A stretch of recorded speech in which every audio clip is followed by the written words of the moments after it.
The intersection of endurance sport, health, fitness, and life. Challenging conventional ideas and empowering people with the science of self-propelled motion. This is the Endurance Experience Podcast, hosted by Tony Rich. Welcome back to the Endurance Experience Podcast. I'm Tony Rich. This podcast is on hypnosis for sport performance. You may already know that hypnosis is used for a myriad of clinical reasons, whether it be to try to get people to stop smoking, healthy eating, or a myriad of other clinical interventions. So my question was, could this work for sport athletes and performance of athletes in sports? Can you, for instance, hypnotize an athlete to go out and believe that they are the best swimmer, cyclist, runner, triathlete, and actually have them believe it and actually have them go out and perform against competition? I've seen hypnosis done in person at local comedy shows, and if you've ever seen these shows, and if you haven't, you can go out on YouTube and take a look at clips from some of them. The hypnotists do some pretty amazing things. I mean, it's very mysterious, and albeit I'm an empirical guy, I like to have an empirical understanding and scientific understanding on how and why things work, but I've never been able to put my finger on how this works so well. I mean, there's obviously something to it that many people don't understand. And in the podcast, you'll hear I talk about one experience that I've had seeing it in person. So to explore this topic with me, I enlisted the help of Mike Mandel and Chris Thompson. They're both hypnotists, and they also have their own podcast, which I highly recommend. I'll put the link to it in the show notes. The Brain Software Podcast. Mike Mandel has been into hypnotism since 1965. He's traveled the world doing thousands of hypnosis shows. He's a forensic hypnotist who worked with the police on major crimes. These days, he loves teaching hypnosis in Toronto and conferences around the world, and as well as online through his business, Mike Mandel Hypnosis Academy.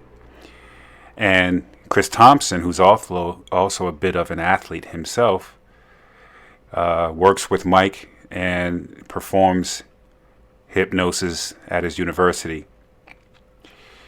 So I asked Mike and Chris all about hypnosis, what is hypnosis, how it works. We talk about whether or not particular people are more susceptible to being hypnotized.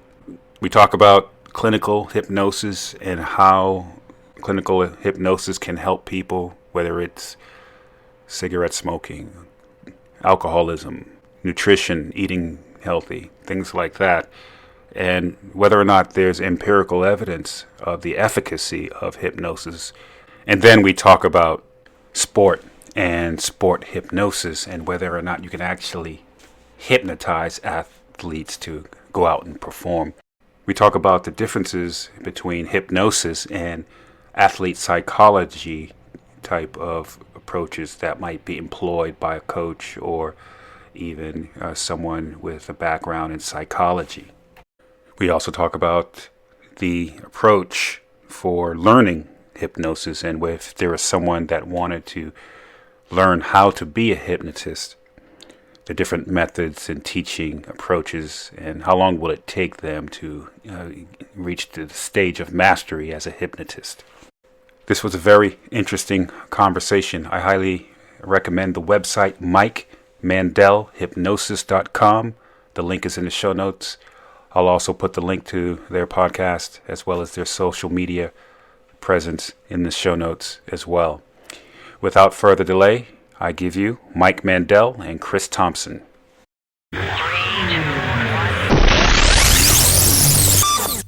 All right, I am on with Mike Mandel and Chris Thompson. Thanks for coming on to the Endurance Experience podcast.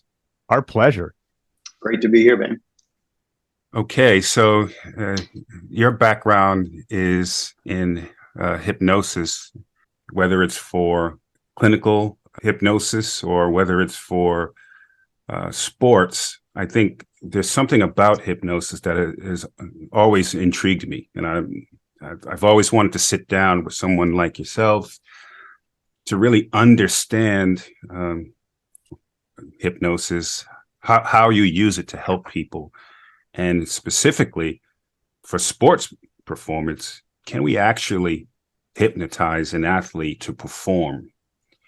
And more broadly, I'd also like to know, if someone wanted to be a hypnotist, what are the different methods of teaching and training, and where should they begin?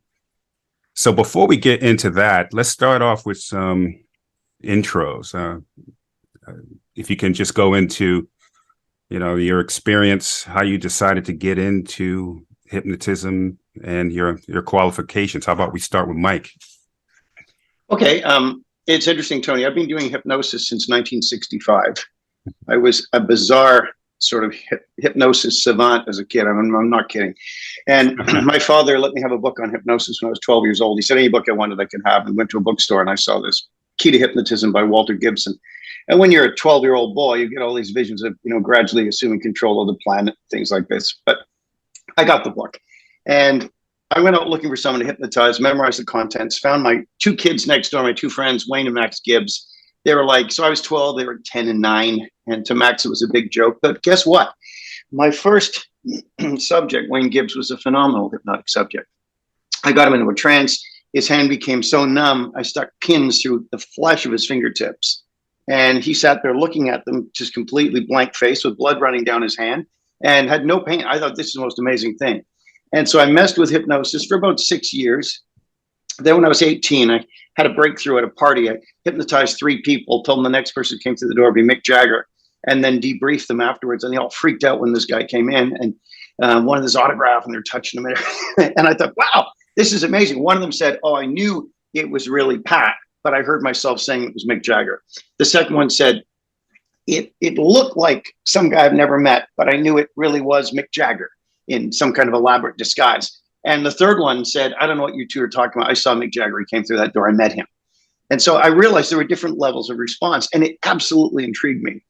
And when I was 21, January 1975, I quit my job in the office at Bell Canada in Toronto, began doing mentalism and hypnotism full time.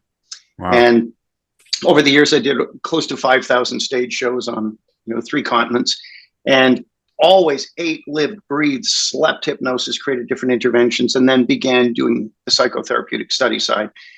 Did some seminars with Willem Lammers, a Swiss psychologist, and also did NLP and became an NLP trainer, and all these different isms that tie to hypnosis, however, lightly and sometimes very, very close association with hypnosis. And I was a therapist in the 1990s in Toronto and still doing the shows on the side. And then I'll let Chris let you know where it went from there and how we wound up where we are today. So over to you, Chris.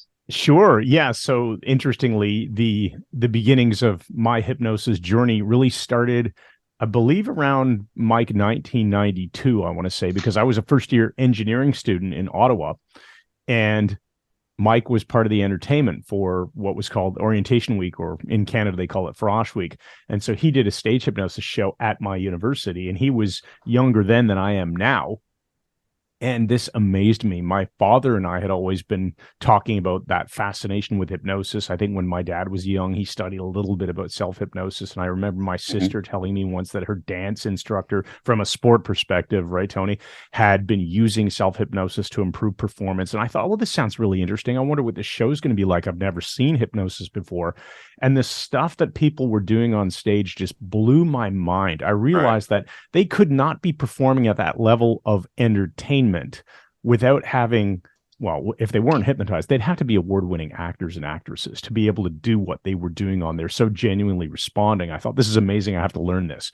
I think Amazon just come into existence, if I remember correctly, and I figured out I could get a few books and things like that. But 1 year later, 1993, I enjoyed my experience in that orientation week so much. I came back and I was a second-year engineering student, and I participated as a volunteer for the orientation week to organize and help the first years. So I got to go to the show again. Mike was back, but he didn't only do a show that year. He had started in 1993 doing a seminar before the evening show, and it was called Brain Software, which of course later on became the name of the podcast that we started many years later together.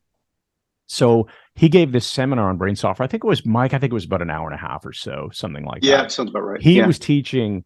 He had just in the last couple of years started his own interest in NLP, i.e., he'd moved from the hypnosis entertainment side of things, the mentalism, into the therapeutic side of things. So it was perfect timing for me because I get to see him just as he's picking up these things. And he is such a fast learner and such an amazing teacher that me I guess at the time I was probably 19 years old.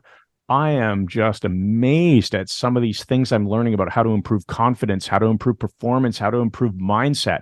And I went up to him after and I said, well, how can I learn more about this? And he gave me a copy of his reading list, which had a few titles from Bandler and Grinder and Erickson and I think Edward de Bono and other books like that were very interesting to me. So I started learning hypnosis. Then Mike and I, of course, didn't see each other again for a long, long time. I finished my university degree. I went on to become an engineer in the fiber optics and telecommunication industry. I used a lot of the skills that I had learned just from that brief interaction and the learning to become confident finally and actually do well in my career and manage social situations and all that stuff. But I wasn't doing any real formal hypnosis. I'd messed around a little bit and done some entertainment stuff, but nothing serious, just self-work, which I think will appeal to a lot of the audience that you guys have with the athletic side of things. And only years later, I changed industries. I became a stock analyst, moved to Toronto in the year 2000, right at the peak of the market when it was about to collapse. But I got a job as a stock analyst because I had done my MBA part-time and I was very interested in all this. And I decided at one point, I think it was around 2001 or 2002, I thought, I want to learn hypnosis formally. I had a family member who wanted to quit smoking, and I thought, maybe I could help him out. Maybe I could hire a hypnotist for him because I'm making decent money these days. And I know he wants to quit. I called a few hypnosis businesses and I was so unsatisfied with the way they convinced me of their skill level. And I had realized that I just didn't think a lot of them were very competent. So I thought, I'm going to go and study this darn stuff myself. I'm going to look up Mike Mandel. I don't even know if Google existed back then or whatever the web search engine was, but I searched it in Mike Mandel Hypnosis and I found out because I thought, I'm pretty sure he lives in Toronto. Sure enough, he did. We connected. I started studying a jiu-jitsu system with him as well, but also NLP and then hypnosis through Mike. And then many years later, a friend of mine dropped a copy of The 4-Hour Workweek by Tim Ferriss on my desk and said, you got to check this out. It's amazing. And of course, that inspired the entrepreneurial journey that we started in 2008. I proposed to Mike the idea that we create MikeMandelHypnosis.com so that instead of him just selling CDs at the end of his gigs, when people didn't have cash on them, they'd at least find our website and I'd be able to ship them off in the mail. And it went from there. And now here it is 15 years later, we've been in business together and we run one of the world's largest online hypnosis training organizations. And it's been a freaking blast. And hypnosis has just been life-changing for me. So I left my corporate job in 2011, never looked back. Right. Yeah, good point, Chris. And just to add to that, when he took over my career and started running live trainings too, and we do Las Vegas Hypnothoughts Live, the biggest one every year, and also UK Hypnosis Convention in England. But when Chris took over, everything exploded because of his business mind. And when we had psychiatrists coming to train with us, including 2 from Singapore, flew to Toronto to learn hypnosis, we thought, well, we're doing something right here. We got the creds we needed. Yeah. And I'll put the link to Mike Mandel Hypnosis in the show notes. So definitely go check them out. And thanks for those introductions. My experience with hypnosis, I'll tell you just a quick story back in college. It was back in college and we went to a local comedy club for a hypnosis show. And in the Northeast, we had a guy by the name of Frank Santos. He was big in the Northeast. He did some Vegas shows. And I think he's since passed away now. But that was my first experience seeing a show, and I couldn't believe it. I couldn't believe that people were doing those things, but, being made to say something and not remember it, or being put to sleep by someone just saying a word. I said to myself, how could this possibly be? And then it wasn't until we went back with a different guy from campus, and then he got hypnotized right next to us by accident. He was in the audience, and he got hypnotized by accident when the comedian was going through, when the hypnotist was going through his routine. And then he said, is he hypnotized? We said, yeah. And then he goes, bring him up. And from there, it was just unbelievable. It was an unbelievable show, unbelievable comedy. I think the hypnotist comedy shows are funnier than actual stand-up comedy shows. Yeah. And so we talked to him afterwards. We said, do you remember saying this? Do you remember doing this? And he would say, oh, well, no, or it sort of seemed like a dream, and I was just sort of fascinated with this. I said, how could this be possible? There's obviously something to it. That's when I realized there's obviously something to this, albeit I don't know how it works. So, let's talk about some of that now. The uses of this, whether it be, first, let's talk about therapeutics or clinically, right? So I'm thinking of things like smoking or nutrition, right? There's a $1 billion business on trying to get people to lose weight and be better at healthy eating. Smoking is another thing that you mentioned. So first, maybe let's just talk about if someone is susceptible to being hypnotized. How do you know that? And is everyone equally hypnotizable, or how can you tell whether someone is more susceptible than someone else? Great question. It's a very common one. And it's interesting because you mentioned smoking cessation. And to the general public, that's sort of the first thing that comes to mind with hypnosis. But clinically and in performance like sports and so on, the field is enormous what can be done. And smoking is a tiny little niche part of hypnosis. Mm-hmm. If you think of hypnosis as an extremely effective form of communication, that's a great way to look at it. If we think that on our day-to-day life, we're only processing about 7 bits of information in any given moment in our conscious minds, but unconsciously, we're processing something like 3 to 20 million and deleting vast portions of it from our conscious awareness. When we can get to the unconscious mind, the vault of every memory we have, every movie we've ever seen, every conversation, all of that is there as a resource. Uh-huh. And when we can get to that with hypnosis, which is what we do, we bypass something called the critical faculty. The critical faculty is the bouncer at the door of the nightclub keeping people out. Right. And so what we do is we can distract him. We can make friends with him. There's all different things you can do. And once we have access to the unconscious and build strong rapport with the person, then the changes that can happen are phenomenal. For example, let's look at a couple of therapeutic things, and then we'll start talking about the sports aspect, because I've got a great example for you from my own life. The therapeutic aspects, we honestly don't know what the limits are for hypnosis yet. We really don't. It's been well established for about 100 years. In the last 20, the interest in it has just exploded, probably the last 10 even more. I've said this on record. I'm convinced that 99% of every hypnotist who has ever lived is alive today. That's how much it's boomed. And so we have people specializing in different niches for getting rid of phobias. It's phenomenal. It's a 1-session cure. And it doesn't matter about susceptibility, which is coming back to your initial question. The point is, being susceptible to hypnosis is part of being human. And there are no bad subjects. There's Really? just inflexible hypnotists, just hypnotists who read a script at someone or play a recording instead of interacting with the other person's unconscious. But when we do that, we can turn down the intensity of burns. We can affect blood platelets and cause platelet aggregation.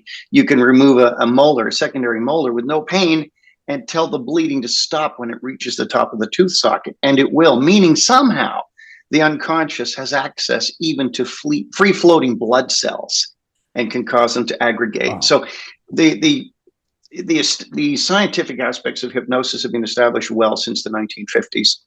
Even going back to the 1880s, Bernheim, who was a neurologist, kept phenomenal records in France, everything he was doing. James Esdale in the 1880s did 300 surgeries using only primitive hypnosis as anesthetic, including, we always say this one, removing an 80-pound testicular tumor using only hypnosis as anesthetic and to stop the bleeding, which begs the question why someone waits until it reaches 80 pounds before seeking medical attention. It's an unusual thing. But look at it. So we have this way of getting to the unconscious. And like I said, anxieties, phobias, but peak performance is the other side that moves nicely into sports. And there's basically two kinds of hypnosis in the general broad categories. We have remedial hypnosis, which is fixing problems. And then we have generative hypnosis, which is taking something somebody's already good at and making it even better. Although it typically, as Chris has pointed out so well, in any problem, there's going to be remedial and generative aspects. I'll give you an example from my own life and I'll bounce it back to you. A number of years ago, when I was a therapist, my neighbor at the time was a master swim coach for a Toronto master swim team. He had the world record for his age for breaststroke. His name was Doug Vanderbeek. And he said he had one of his people in his group. This guy was going to the North American Fire and Police Games. Mm-hmm. So he's a firefighter, super fit.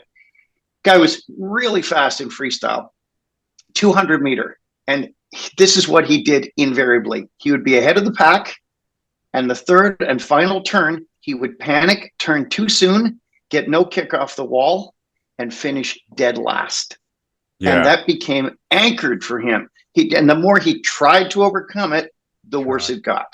So before he was going to the Fire Police Games in Calgary, he hired me. I worked with him one session, put him in a trance, had him view the pool from above and see slow motion, the race, watch himself make the first turn perfectly, second turn perfectly. He was coming up for the third turn. And at the exact moment he was meant to turn, his unconscious that was monitoring all of his bodily functions, everything going on at a cellular level and a neurological level, would make the pool flash with a bright green light in slow motion. And at that instant, he'd turn perfectly. Then we did it again, purely in trance in his mind, multiple times. Then we got him to pull that other him, the one out of the pool in his mind, inside himself with all the resources it now had. That was it. The whole session took maybe 20 minutes.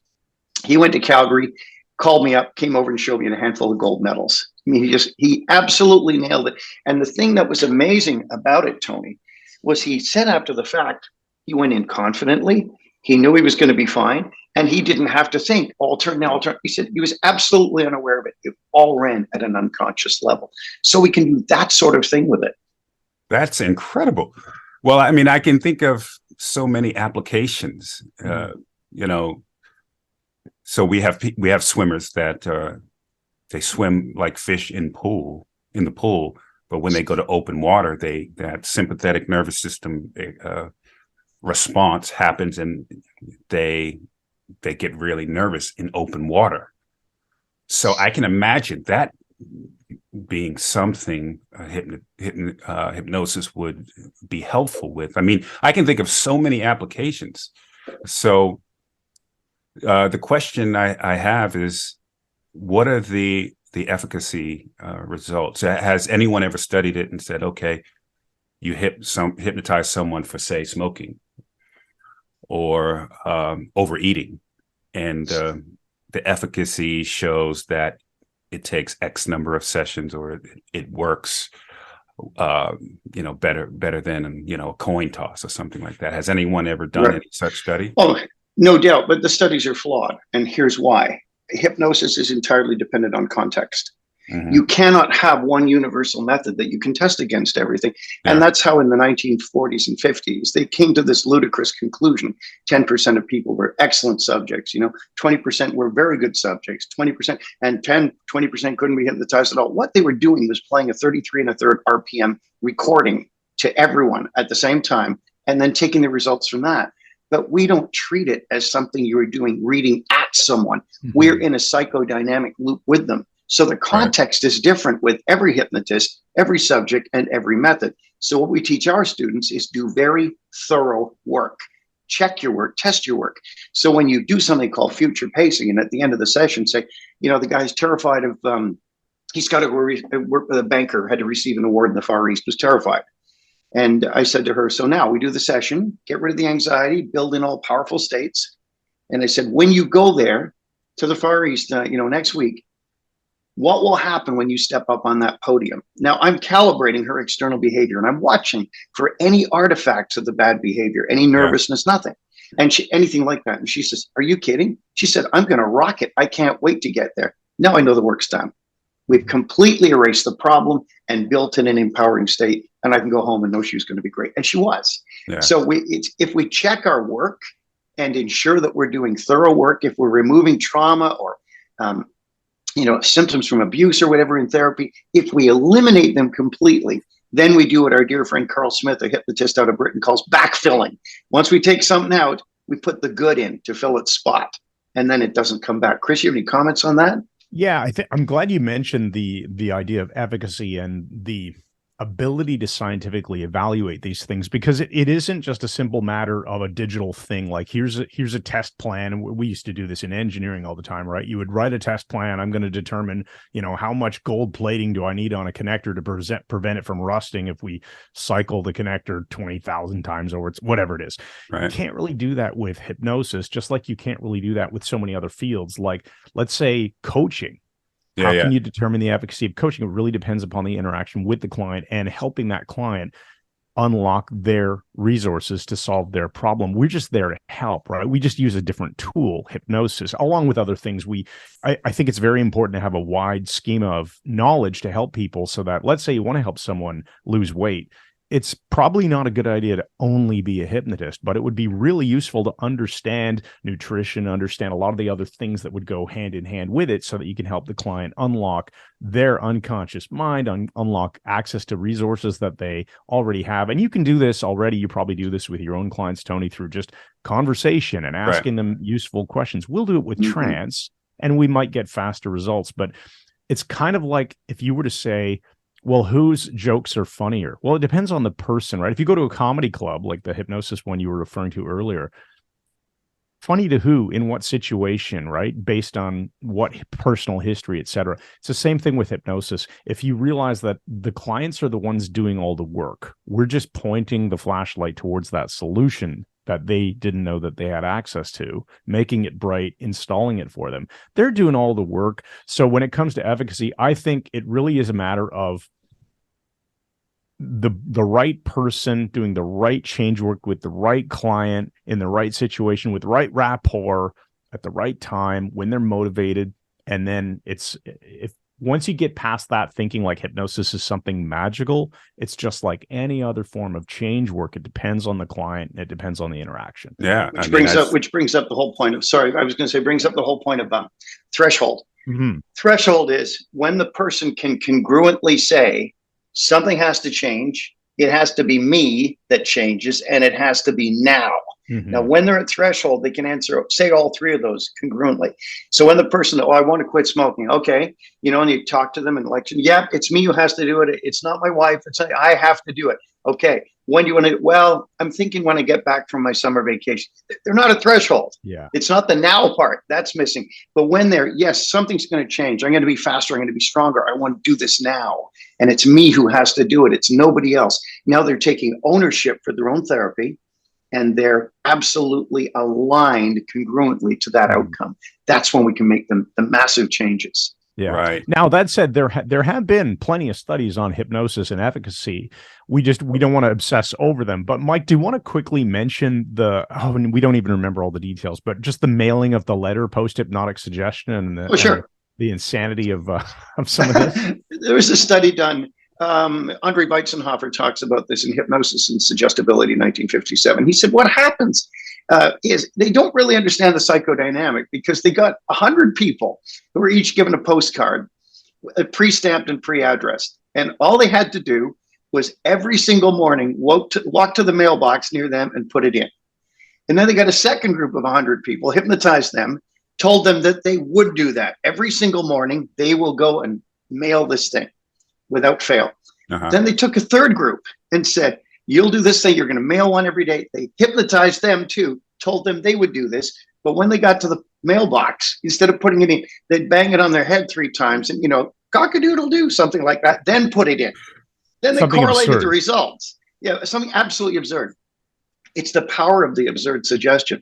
The ones who were told to do the absurd thing had the highest success rate, near 99% or something, because there's always things that happen that you can't get to a mailbox, I guess.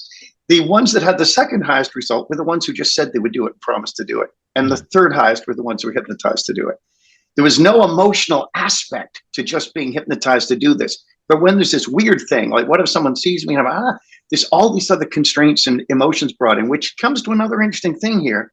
The more emotionally involved the person is, the greater the response will be in hypnosis all the time. Our Really? friend Freddie Jacquin, excellent hypnotherapist out of Britain, says, create an emotion, give a suggestion. Now, when you're working with people, Tony, you're emotionally empowering them. I'm sure you're saying, I've looked at your stuff online. I'm sure you're getting them to see that end result when they're a winner, and they push through and set new records. They're engaging their emotions. And when you're doing that, what you are doing is hypnotic as well. Mm-hmm. Yeah. Well, that's coaches call it athlete psychology, right? It's confidence, composure, commitment, consistency, all of that. And in the brain is obviously, the most complicated thing that we know of, right? There's still a lot that we don't know about the brain, and with modern neuroscience, we're still figuring out more. But when I see a hypnotist just hypnotize someone or make them forget their name, for instance, I've seen them do that. I mean, you can go out on YouTube and look at endless video evidence of, people getting hypnotized or saying things and make them, not remember that they said it just seconds ago. And this to me is something that is incredibly mysterious. And if it's something that works, I think we should try to explore this. Now, if I have an athlete, right,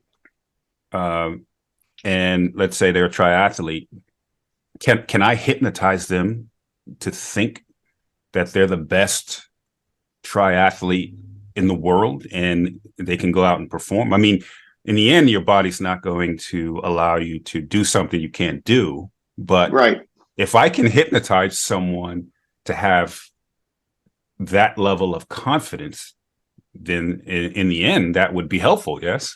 Okay, you've opened a bunch of really interesting loops here, so let's go through them quickly. First of all, I think we have a video of me explaining how the name amnesia happens on YouTube, don't we, Chris? Yes. Yeah, so I have that video. Basically, I did forgetting the name all the time on stage. And what happens is, it's not that they've forgotten it. The information is still coded in their brain in protein kinase C. It's still there, but they're looking in all the wrong places. They can't get to it. Yeah. And so that's called, the tip of the tongue phenomenon. It's I had it a minute ago, like this kind of thing. But amnesia happens concomitant with hypnosis a lot of the time automatically. When we have a deep or somnambulistic trance, much of the time people will get time distortion and amnesia. You can work with someone for 90 minutes, it'll feel like 10 minutes to them. And so because it is a naturally occurring aspect of deep trance, suggesting it in deep trance makes it almost certain to happen. Really? When people would leave my stage, I'd always tell them, when you leave the stage, you'll forget you were up here at all. You're still waiting for the show to start. And you're outraged it hasn't started yet. And they're furious. But I'd have them remember the moment they walked through any washroom door, any restroom door, because everyone's going to do that eventually. And when they do, then they go, oh crap, now they remember, it comes back. So we can play with these things quite easily. Now, the other aspect is causing people to remember things. I'm a forensic hypnotist too. I haven't done a case lately, but I worked on murders, 3 murder cases, armed robberies, sex offenses, all sorts of things, because we're endeavoring to work with a witness to bring in uncontaminated memory of something that occurred. And that's always the danger, because when someone's in a trance, just discussing a case will start to create false memory syndrome, paramnesia. So I came up with a method that can't do that, which is kind of an interesting thing. But it's all based on the state we are in. So now we're back to the, can you hypnotize someone and say, you're the number 1 triathlete in the world, whatever. You can make them believe that, most certainly. But everything is in 4 different levels. And this was mind-blowing to us. This is called Chain of Excellence. And it comes from Dr. John Grinder, one of my teachers. Our performance is at the bottom level. Mm-hmm. Anything we do, there's a level of performance at that time. Right. But that performance is predicated by the state we are in. And we know intuitively what that means. You say, oh, he got himself into a terrible state, that sort of thing, which is going to be the sum total of all of what we're telling ourselves, how do we physically feel, what is our level of health at that time, are we tired or not, are we aligned? Now, so we change the state, we automatically change the performance. If we then go above state to physiology, we change the movement and positioning of the physical body. Are you relaxed, whatever? Now the state improves. But above all 3 of the others is breathing. When we change breathing, as we do in jiu-jitsu, yoga, martial arts, boxing, anything, we change the breathing, it immediately changes the physiology, which changes the state, which changes the performance. So we would work with hypnosis, get the person breathing differently as well, and anchoring in this powerful state. Then we put it in the context it's needed. The moment you step into the ring, this state will fire and it'll be you at your best. Now, we can't do the impossible. There's always going to be physical limits. Right. We can't turn any boxer into Muhammad Ali. But what we can turn him into is his best representation of Muhammad Ali. Representation of himself. Yes, is his current level of health and fitness and so on. Yeah. And I was thinking as well, Mike, of course, that we typically wouldn't want someone to believe they are the best X, whatever it is in the world, but they can, they can behave as though, they can perform as though they have the capability to be the best. And it's this interesting thing. Imagine, it really depends on the subject, but if you hypnotize someone and said, you're the absolute best in the world, you're going to go out there and you're just going to know you're the best. That to them might be interpreted as, I'm so good, I don't even have to try that hard. Oh, yeah. There's nothing inside. And Chris, too, on that point, way before you were born, there was some sort of scandal. I think it was the 1970s, when back when Germany was 2 Germanys, East German powerlifters were setting all these incredible records. And the story was that they were using hypnosis with their athletes to do this. But the problem was, they were not noticing things like ligament tears and, connective tissue injuries. They were pushing through it because of the hypnosis, the analgesia they were getting from the hypnosis. So they were setting these incredible records, but they were doing it beyond the constraints of what is safe and biomechanically sound for the human body. So they're actually injuring themselves. So that's probably not the best way to approach it either. Yeah. But there's a lot of application. I think something like I mentioned, open water, right? We have a number of people that just get nervous in open water. Yeah. Something like, okay, you're not going to get nervous implanting some sort of signal where they just don't get nervous. That's a really good time maybe to mention what is so important in pretty much every aspect of therapy, generative change, etc., is the idea of focusing on the positive. So we often talk about, people will say, well, what do you want? They go, well, I don't want to smoke anymore. Or what do you want? I don't want to eat junk food so much. What do you want? I don't want to be so nervous in the open water. And that's not nearly as useful as identifying the target state. What do they want? And Mike and I always joke about the absurd negatives. Well, if you want to throw in some here, Mike. When I was a therapist, people would always come and say what they don't want. I don't want to be unhappy anymore. I don't want to be arguing with my wife anymore. I say, what do you want? Well, I don't want. And so what you don't want is an infinite list. You don't want to build a bonfire in your bedroom. You don't want to run a tin mine on Jupiter. And you don't want a dozen root canals, even if they're performed for free by Elon Musk himself. Yeah. Correct. So when we get them focused on what they do, okay, I want to be able to swim in open water and feel good about it. Okay, now how can we get you there? First thing I'd be doing is, if I were still doing therapy, was I'd be putting the person in a trance and finding, is there an initial sensitizing event? Was there something that happened at open water once that may be out of conscious awareness, maybe before the age of 4, that when we rewrite it and remove the emotional charge, completely eliminates the problem today? And it's very powerful. I had a fear of high ceilings as a kid. It's called altoceleraphobia. It was so rare, it didn't even have a name until just a little while ago. I couldn't walk into anywhere with a big vaulted ceiling. It made gym class a freaking terror for me because I felt like I was upside down, hanging on, and was going to fall upward. That's the common feeling. Sweaty hands. So basketball was terrifying because you're leaping. Volleyball was terrifying. You're leaping. And I overcame it only probably 15 years ago. I threw everything at it and finally found out there was an initial sensitizing event when I was a little boy in England. I erased that, and then the phobia imploded. So with someone with an open water swimming problem, I'd be looking first to see if there is an initial sensitizing event, clearing that while they're in trance, and then changing the breathing, building in all these empowering states, have them breathe in all this energy, and future pacing it. How will you feel the next time we're in open water? Are you kidding? I'm going to feel amazing. I won't feel any different than when I'm in a pool. And that's what we'd be looking at. Right. I think with open water, this is fight or flight response, which says, oh no, there's no wall to hold on to. Save your life. And then it could be anything. It could be there's no wall to hold on.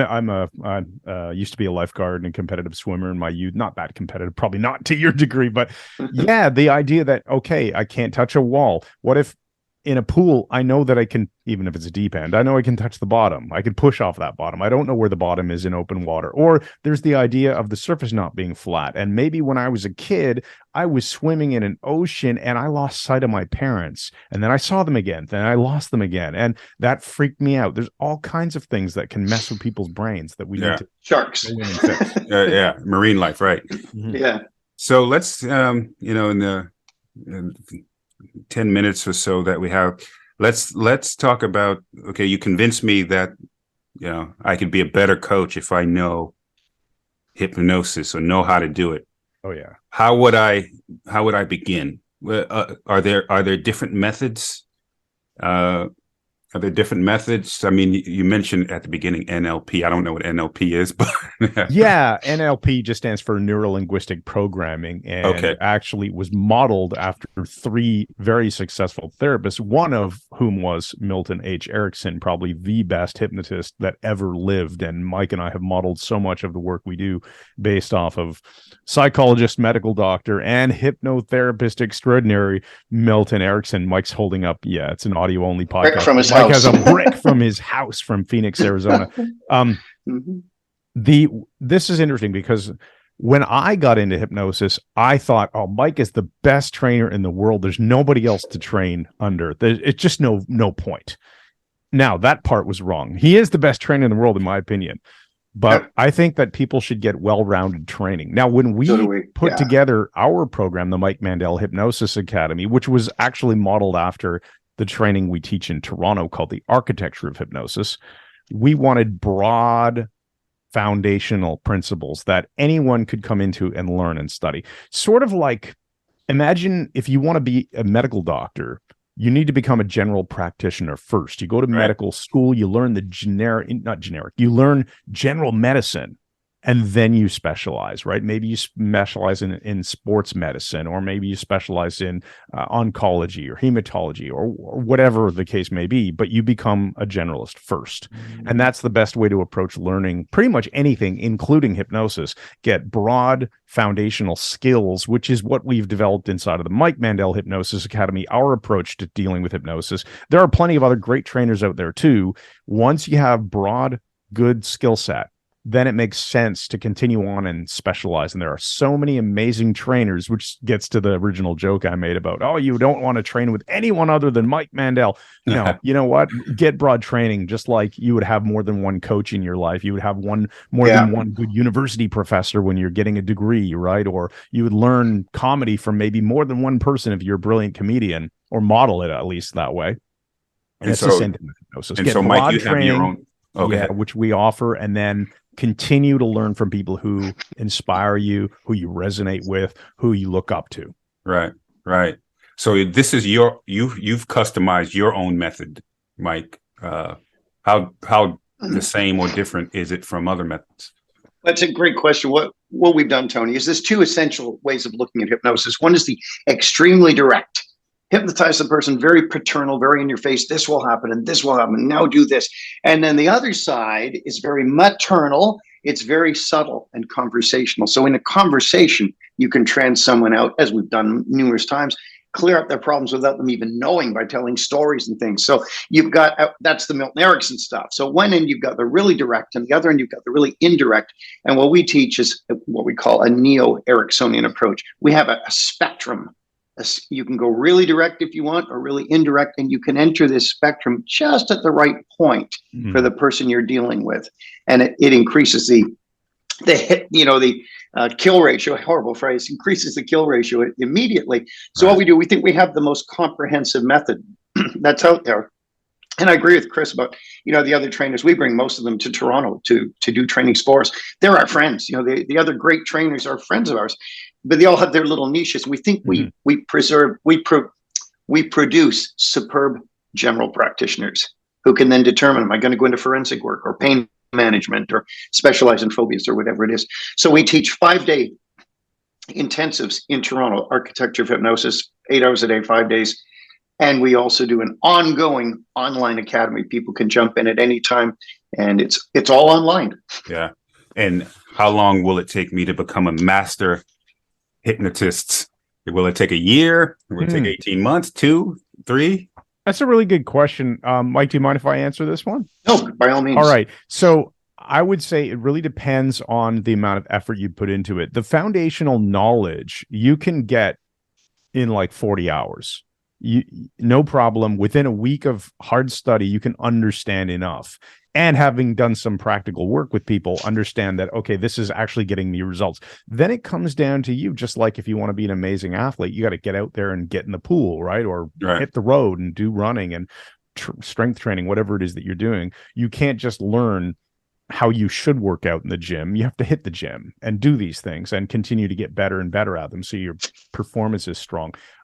We've seen people go from essentially zero, and I'm not kidding, they may have some natural talent in terms of their congruence and their ability to present themselves confidently and their ability to learn, but then going out and working with clients, I would say inside of a year, we've seen plenty of people go from complete beginners, didn't know anything about hypnosis, to quite masterful level of performance, such that they're either doing entertainment, they've started a career as an entertainer, or they've started working with clients and incorporated hypnosis into their coaching practice and have done really, really well with it. And then the best ones, they don't stop. They don't say, oh, well, I'm already qualified. I don't need to learn anymore. The best of us never say that, right? In any field of study, we don't go, oh, I've already arrived plenty of Ironmans. I don't need to learn anymore. No, of course not. We just continue learning. Right. Okay. All right. No other coaches are doing this. So no other coaches of athletes are doing this. So I'm gonna look into this and see if I can add this to my skill set. Tell them about the test drive, Chris. Tell them about the test drive. Yeah, absolutely. In fact, we over the years, we've refined our marketing approach quite a bit, and we continue to do that because marketing is just one more skill, right? You practice it and you learn every single day. We now have a program called the Test Drive, which people don't even have to put a credit card down to do essentially a 14-day trial of our academy. We give you we don't give you all of the content, but we give you, I think right now we give you the first 4 lessons. So legitimately, you can sign up with just an email address and you can be learning to hypnotize people today, and it costs nothing and there's no commitment. Interesting. And have access to all the group. Yeah. I'm all right. I'm jumping onto the test drive. All right. Glad to have you there, man. All right. So you've been very generous with your time. So How do people get in touch? I mean, you mentioned the website. How do they get in touch with you on social media and also your podcasts? We've got, first of all, obviously, MikeMandelHypnosis.com. That's the most direct way right to our website. We've got a podcast called Brain Software. It's been running, Mike, I think we're getting on 9 years now. We just recorded our 223rd episode this week, which was actually really fun. And that is available on pretty much all the usual podcast platforms, so Apple, Spotify, etc. Also now, in the last 2 years, we turned the podcast into a video podcast. So it's on YouTube. We publish every episode on YouTube. We have our Mike Mandel Hypnosis YouTube channel, which I think we're just about to hit 60,000 subscribers. So if you're listening, please subscribe. Help us cross that threshold. It's awesome. And a lot of free hypnosis stuff on YouTube, too. A lot of free hypnosis information we put out.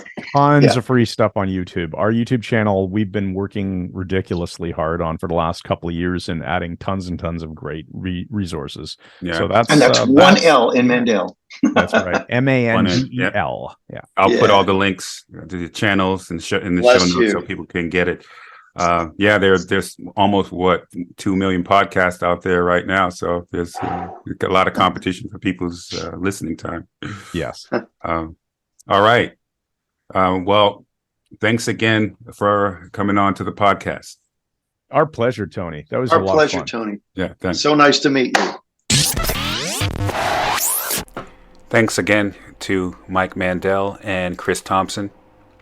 Don't forget to go out to MikeMandelHypnosis.com. That's Mike Mandel with one L, hypnosis.com, and check him out. Check out the Brain Software podcast. All of the links are in the show notes, and also the YouTube channel. The conversation with Mike and Chris left me even more interested in understanding hypnosis and what it is and how it works. If you've ever gone to a hypnotist comedy show, you know what I'm talking about. And if you haven't, definitely search for a hypnotist comedy show in your area.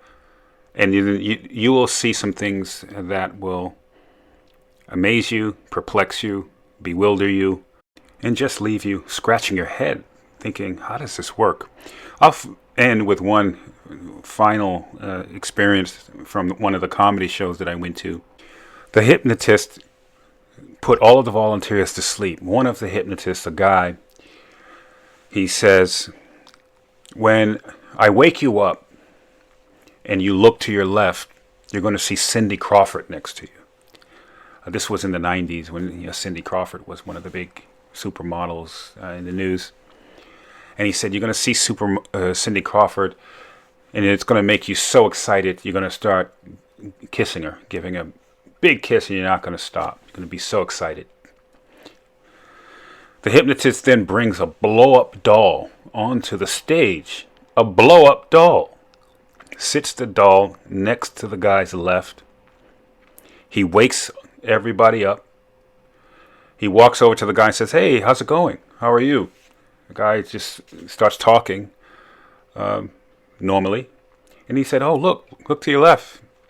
The guy looks to his left, sees the blow-up doll, and starts kissing the blow-up doll passionately.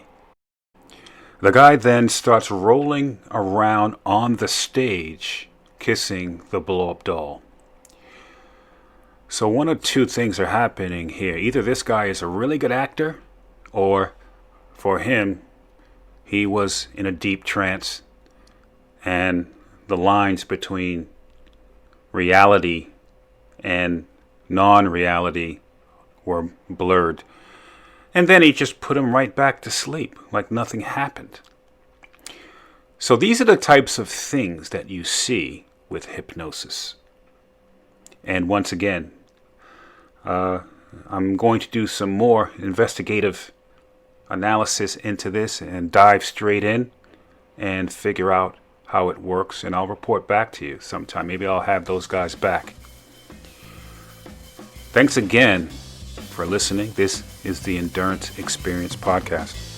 Follow Event Horizon Endurance Sport on Facebook, Instagram and Twitter for training programs and services. To become a member of our Endurance Institute or for a complete archive of podcasts, log on to our website, eventhorizon.tv.